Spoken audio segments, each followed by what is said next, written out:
Hello and welcome to VR Reviews. Today we'll be reviewing... No, not you. That's better. The Figma Goblin Slayer. So yes, here we have the recently released Figma Goblin Slayer from the anime Goblin Slayer, which is a show about a goblin killing man that kills goblins. And this is just overall a really solid figure. I think if you even remotely like the series, or if you just like sort of dark fantasy designs, he is absolutely something worth picking up. Alright, starting off with a quick size comparison, of course here we have Goblin Slayer. Here's our standard Marvel Legends 6-inch Cosmic Armor Iron Man and 3 3/4 inch Marvel Universe Wolverine. As you would expect from a Figma, they are Japanese 1/12 scale, so they are a good bit smaller than your American 6-inch scale figures, but still bigger than a 3 3/4 inch figure. Now let's get everything else out of here and just look at Goblin Slayer. Moving on to our 360 spin, as you can see, Goblin Slayer is clad in armor. The undersuit for his armor is dark gray, and then the actual plating for his armor is a slightly shiny metal-y color. It's got some nice weathering to it. He has leather straps attaching all of the plates to his body. He's got various little pouches and throwing knives attached to his waist, and he's got a scabbard for his sword. And he also has a little collar of fur around his neck. Overall, his armor looks exactly the way it's supposed to, and it's really nicely detailed. I honestly don't have any complaints about the way he looks. I think they did a very good job on him. Head sculpt-wise, of course, Goblin Slayer has his helmet. It's got the same sort of paint and weathering the rest of the armor has.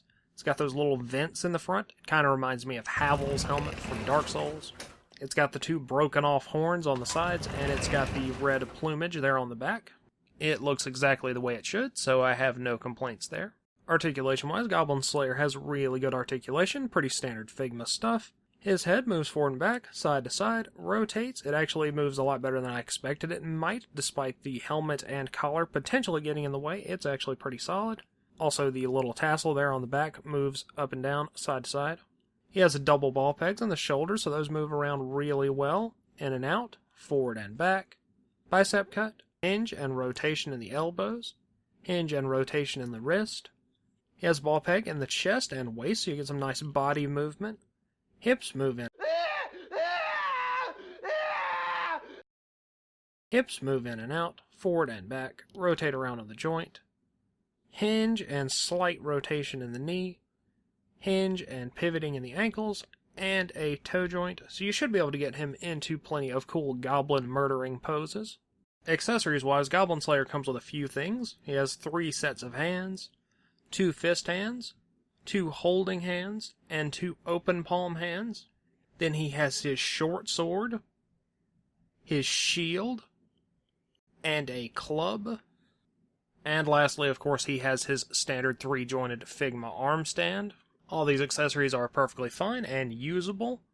And it's a reasonable amount of stuff, but I do feel like he could have come with a few more things.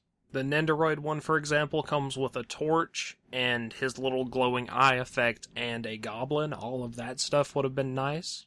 I could understand them skipping out on the goblin, but the eye effect and the torch would have been pretty easy to do, and he doesn't really come with that much stuff to begin with, so I think it would have been perfectly acceptable for them to include those 2 things, but that's a fairly minor complaint. Packaging-wise, Goblin Slayer comes in a pretty standard Figma box. Big window, Figma 424, some Japanese stuff, Goblin Slayer. On the back you get some pictures and poses for the figure, and some more Japanese stuff that I can't read.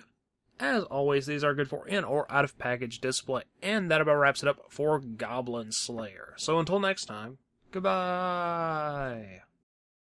Thanks for watching. If you enjoyed my content, feel free to subscribe and click that little bell thing. I've been told that that does something or other. You can also give me money to buy toys at patreon.com/vrreviews, see pictures of toys at instagram.com/vrreviews, or see tweets about toys at venomraptor09 on Twitter. And I would greatly appreciate you doing any of those things.